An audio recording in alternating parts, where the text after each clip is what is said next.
అదే RTV app వార్తల్ని క్షణాల్లో చదివే అవకాశం ఉంటుంది. ఒక న్యూస్ పేపర్, ఒక టెలివిజన్ ఛానల్ మీ చేతుల్లో ఎప్పుడూ ఉంటాయి. మమ్మల్ని అడిగే నైతిక హక్కు లేదు, బీజేపీ గారికి లేదు, బీఆర్ఎస్ పార్టీకి లేదు.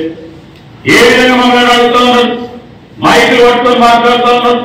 అసలు నైతికంగా అడగడానికి నేను ఇది చేసినాయా, ఇది ఎందుకు చేస్తలేవో అడగాలి.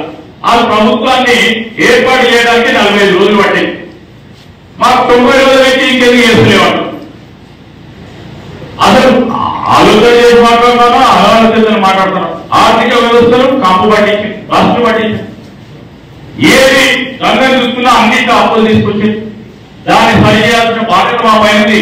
మార్పు తీసుకొచ్చే క్రమంలో మేము చెప్తా ఉన్నాం, ముఖ్యమంత్రి గారు కానీ మేము కానీ మార్పు తీసుకొస్తాం. ఎన్ని ఇబ్బందులు వచ్చినా, ఎన్ని కష్టాలు వచ్చినా, ఎన్ని కారకమైన ప్రజా శ్రేయస్సు గురించి ఈ రోజు ఆర్థిక వ్యవస్థను గాడిలో పెడతాం.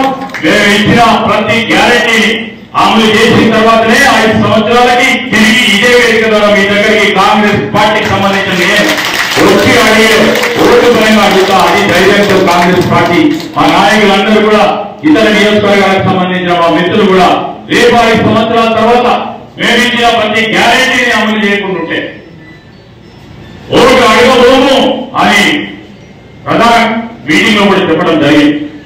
ఈరోజు అందరూ ఎదిగేస్తారు, ఏం చేస్తారు, ఎందుకు అని అడుగుతా ఉన్న సమయంలో వారికి కనీసం నైతిక హక్కు లేదు. ఒక ఇల్లు కట్టారు. ఈరోజు కార్మికులకు సంబంధించి అడుగుతా ఉన్నాం.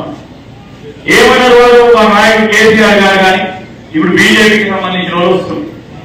ఈరోజు మీ సొంత ఇంటి కలరు అన్నారు. ఒకటి చేసిన చేస్తే అలాగే ఉంటాయి.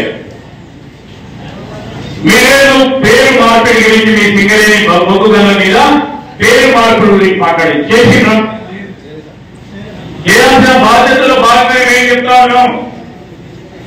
ఈరోజు బాధ్యత ఏంటంటే ఆ ప్రయత్నంలోనే ఇప్పటికే అనేక సందర్భాల్లో మీటింగ్ ఏర్పాటు చేస్తున్నాం. ఈరోజు సింగరేణి అది గోదావరి కాలనీయో, రెండనేవి కాలనీయో, లేకుంటే ప్రధానంగా 18 కాలనీలో సింగరేణి కార్మిక సోదరులు ఈరోజు సింగరేణి సంస్థకు సంబంధించి వారి సొంత చిన్న చిన్న ఇల్లు కట్టుకుంటే రెగ్యులరైజేషన్ లో ఆ రోజు కాంగ్రెస్ పార్టీ ప్రభుత్వం 2006 సంవత్సరంలో 8 సంవత్సరంలో చేసాం, రెగ్యులరైజ్ చేసాం. ఆ ప్రయత్నం కొనసాగుతా ఉంది.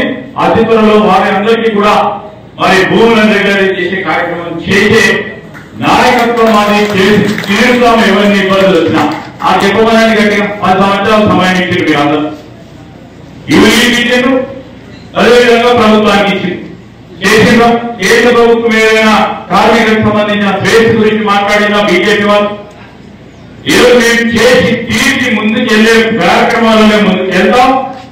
సింగరేణి కార్మికులకు సంబంధించిన సంక్షేమానికి సంబంధించి మీరు ఉత్పత్తి పెంచుతూ ఆ ఉత్పత్తి భాగంలో మీరు రికార్డు స్థాయిలో మొత్తం సింగరేణి సంస్థ మొదలుపెట్టినప్పటి నుంచి మరి మీరందరూ కూడా ఈరోజు మార్పులో భాగంగానే సింగరేణి సంస్థలో అత్యధిక మరి ఉత్పాదక తీసిన ఘనత ఈ సంవత్సరం మొన్న చేసిన ప్రధానంగా మొదట కార్మిక సోదరులకు శుభాకాంక్షలు తెలియజేస్తా ఉన్నాను. మరిన్ని వీడియోస్ కోసం ఛానల్ ని సబ్స్క్రైబ్ చేయండి. లేటెస్ట్ అప్డేట్స్ కోసం వాట్సాప్ ఛానల్ ని ఫాలో చేయండి. అండ్ లింక్ డిస్క్రిప్షన్ లో ఉంది.